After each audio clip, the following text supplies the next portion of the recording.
pour la spéciale édition. Donc c'est ça, c'est édité développé par Capcom, c'est également sur plateforme et c'est sorti le 29 septembre 2006. Donc dans cet épisode on va encore incarner dans le chasseur de démons super stylé qui va cette fois combattre son frère jumeau Virgile qui sera donc son ennemi dans cet épisode et qu'on peut retrouver dans cette émission spéciale qui a son histoire. Il n'a pas vraiment son histoire mais bon, avec qui on peut refaire la campagne. Donc pour ceux qui ne connaîtraient pas, Dante et Virgile sont les enfants de Sparda. Sparda, démon millénaire qui sauve de l'humanité il y a 2000 ans, tout simplement parce qu'il est tombé amoureux de la mère de Dante et Virgile. D'ailleurs si vous voyez des images ou quoi de Sparda en général, c'est le clone, c'est carrément le clone de Dante et Virgile, un peu comme Son Goku et Goten. Donc là c'est un des derniers niveaux du jeu et je voulais vous montrer tout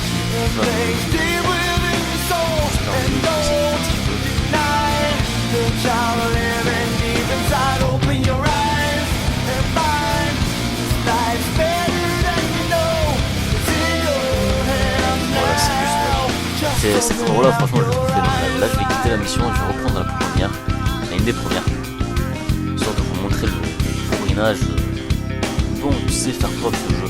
Donc on a plusieurs tenues à débloquer au fur et à mesure du jeu et quand vous voyez une aura violette en fait ça veut dire qu'on peut se transformer en démon illimité.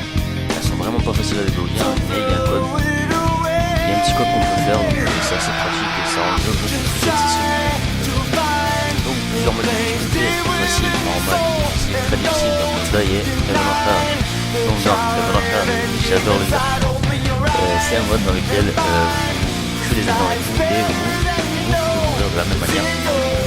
Le palais sanglant qui est une espèce de escalade avec plusieurs villages dans laquelle vous tuez des mots qui servent à cinématique.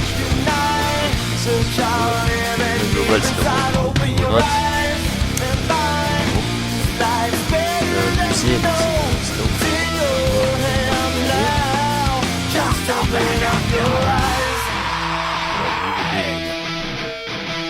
donc je vais faire une petite partie avec Dante histoire de montrer un petit peu à quoi ça ressemble et une petite partie avec Virgile pour terminer.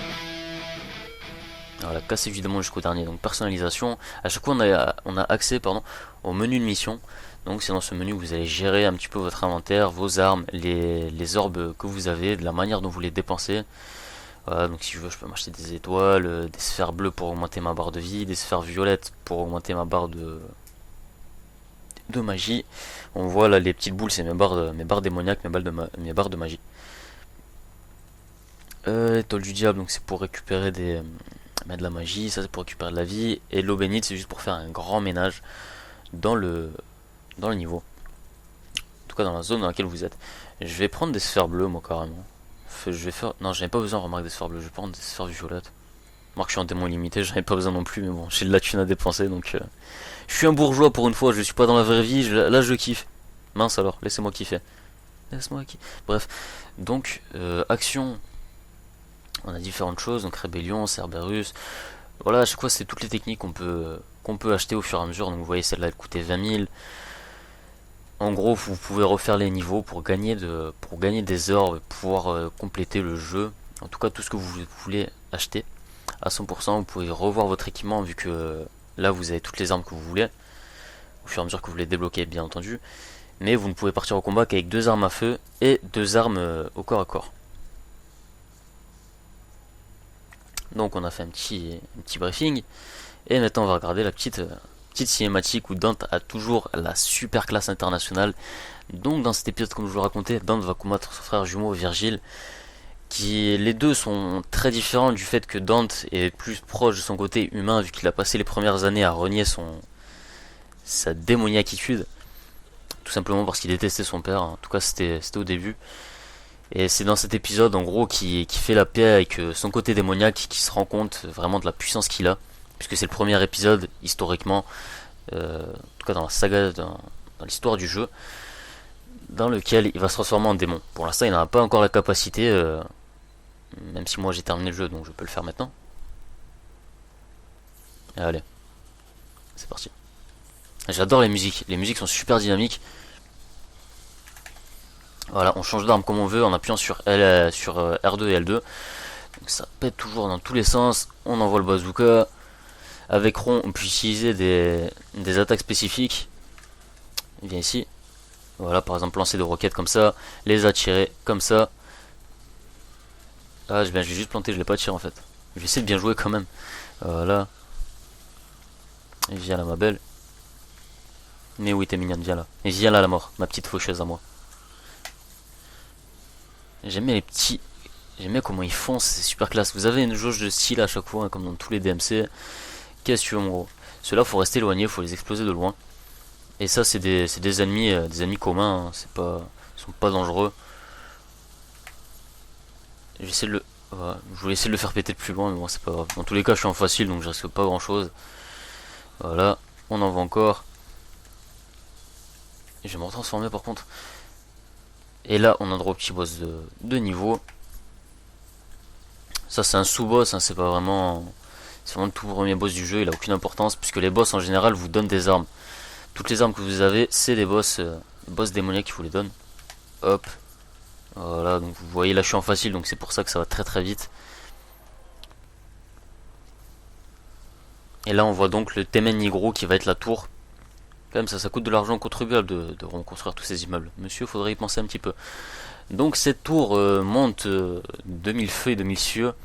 Et cette tour surtout on va devoir l'escalader pour rejoindre notre frère Vergile qui est tout en haut de cette tour et qui a donc invoqué cette tour qui sert de... J'ai placé pas mal de fois le mot tour là quand même. Qui sert de portail démoniaque.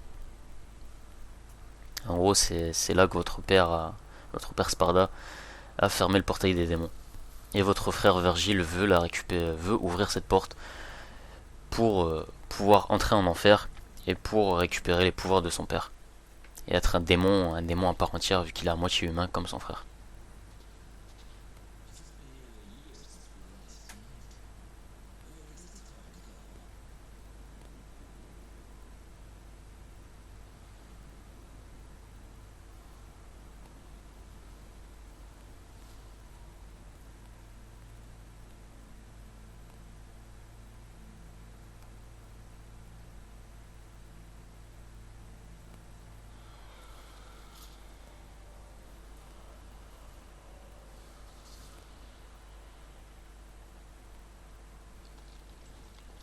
Voilà, je vous ai laissé la petite cinématique histoire que vous appréciez le petit moment de retrouver lointaine entre Dante et Vergile.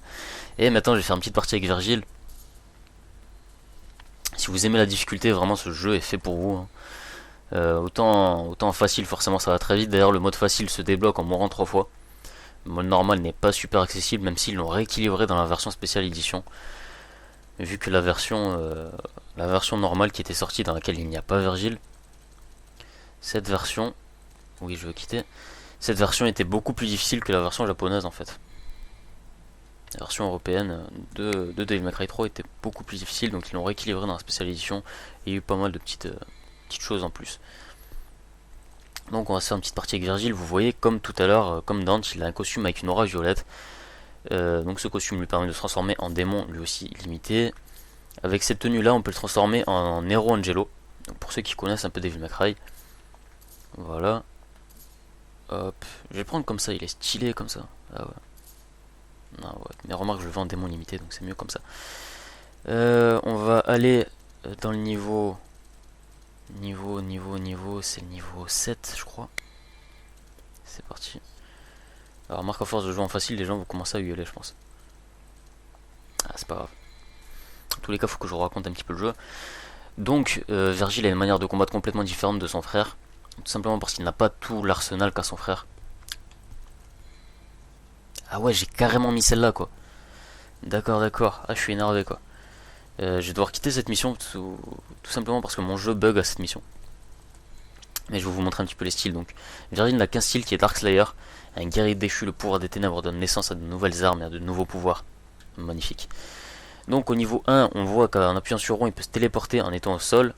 En maintenant rond enfoncé, et en maintenant R1 enfoncé, en appuyant sur rond, il peut se téléporter en l'air. Et au niveau 3, eh ben, il peut se téléporter juste en dessous de l'emplacement dans lequel il est. Donc tout ça, ça lui permet de faire des actions super rapides. Où vous arrêtez pas de vous téléporter dans tous les sens. Et je vais pas terminer la mission pour pas vous spoiler le jeu. Vu que là, c'est une des scènes clés du jeu. Laisse-moi rentrer. Voilà. Donc on voit Virgile a des épées qui tournent autour de lui. Il peut soit s'en servir pour se protéger, soit s'en servir pour attaquer. Voilà. On peut envoyer des coups avec Yamato. On peut changer d'arme, prendre Beowulf. Voilà. On peut reprendre Yamato. On peut utiliser les deux épées. Donc voilà, c'est très varié. Hein. Ça donne accès à des combos vraiment stupéfiants. Bien sûr, les démons ne craignent pas les hauteurs. Ce serait marrant qu'un mec comme ça il se de l'Empire State Building. Ils existent plus en plus ces mecs. Enfin c'est tours. Elles existent encore? Oh, je sais plus du tout. Oh, je pars là, excusez-moi. Je sais plus quelle tour qui avait été détruite. Bref. Donc là il faut récupérer un petit artefact, on va le prendre tout de suite. Petit artefact qui est là. Là on le voit briller en plus en dessous. Voilà. On prend avec rond. Et on s'en va. Comme des petits voleurs. Allez on court. Effectivement ça va plus vite comme ça. Bon je vais vous montrer un petit peu le mode démoniaque. Ah, j'aurais plus l'occasion de vous montrer tout à l'heure. On va monter en haut de la tour. En tout cas l'escalier. Et vous allez voir qu'il y aura pas mal d'ennemis à combattre. On peut faire un double saut en s'agrippant, en s'appuyant contre les murs. Et là on va faire donc le saut à la Superman. Voilà, magique. Magie. Ah non je l'ai raté. Je voulais enchaîner. Voilà c'est pas grave. Voilà voilà. On revient ici. Ou pas. Faut monter plus haut en fait. Allez plus haut. Encore un peu plus haut. Encore un peu plus haut. C'est bon. Ça y est, j'arrête de chanter. Voilà. Normalement, il y a une sphère bleue à récupérer ici. Hop. Je vais essayer de grimper. C'est pas facile, j'ai plus l'habitude. Désolé. Je vais y arriver. Ah, j'ai pas réussi. Bon, c'est pas grave. En haut, il y a une sphère bleue. Donc, les sphères bleues vous permettent, le petit caillou que vous avez vu briller, vous permettent donc d'augmenter votre barre de vie. Comme je vous l'ai montré tout à l'heure en achetant des sphères. Hein. Voilà. On enchaîne. Là en facile les ennemis sont pas assez résistants pour que je puisse les enchaîner comme bon me semble. Vous savez quoi, je vais quitter, je vais mettre une mission un peu plus ardue pour pouvoir vous montrer des combos un petit peu plus longs. Voilà, en mode difficile. Ouais, j'aurais dû mettre en très difficile, mais bon, c'est pas grave. Je vais vous montrer des meilleurs combos. Voilà, on peut enchaîner la barre de loading, histoire de la faire exploser un petit peu. Capcom Present. Ce jeu là est vraiment énormissime, hein. Si vous aimez les beat'em all et que vous n'avez pas terminé un Devil May Cry et surtout ce Devil May Cry, franchement je sais pas ce que vous aimez comme beat'em all quoi. Bon forcément vous allez me parler de God of War, vous allez me parler de différentes choses comme ça. Bon voilà, même si j'adore God of War, pour moi comparé à... Bon, après c'est pas très objectif vu que je suis vraiment un grand fan de Devil May Cry, pour moi comparé à DMC ça n'a rien à voir quoi. J'avais vu une interview d'ailleurs sur ça, une interview en anglais où il y avait un fan en gros qui parlait au créateur. Il disait ouais qu'est-ce que ça fait alors, qu'est-ce que ça vous fait d'avoir créé une série qui est devenue une série monstre, une série phare dans les beat'em all et qui a même su détrôner Devil May Cry. Franchement j'ai entendu cette phrase mais ça m'a outré. Ça m'a tout simplement choqué. Bon même si voilà avec le reboot de Devil May Cry, forcément ils sont tombés super bas. Hein. Même si voilà on va essayer de garder l'esprit ouvert et de se dire que le jeu n'a pas l'air si mal que ça. Niveau de l'histoire ils ont fait complètement un redémarrage de la série. Donc ça n'a plus rien à voir avec les Dante et Virgile que vous connaissez maintenant. Ils l'ont dit, ils ont juste gardé les bases. Base du scénario, donc Sparda, papa de Dante et Virgile. Virgile et Dante, frères. Voilà, c'est tout ce qu'ils ont gardé dans l'histoire quoi. Mundus, grand méchant. Voilà, c'est tout. C'est magnifique. Ah ouais, je vous ai pas montré les téléportations, mais voilà, c'est ça en fait. Voilà, tout ce principe. Hop, hop, hop, hop. J'ai changé d'arme. Je vais essayer d'utiliser Yamato à bon escient. Je sais pas quoi. Voilà. Ça c'est stylé. Voilà. Et là ça en fait quand on fait cette attaque avec avant et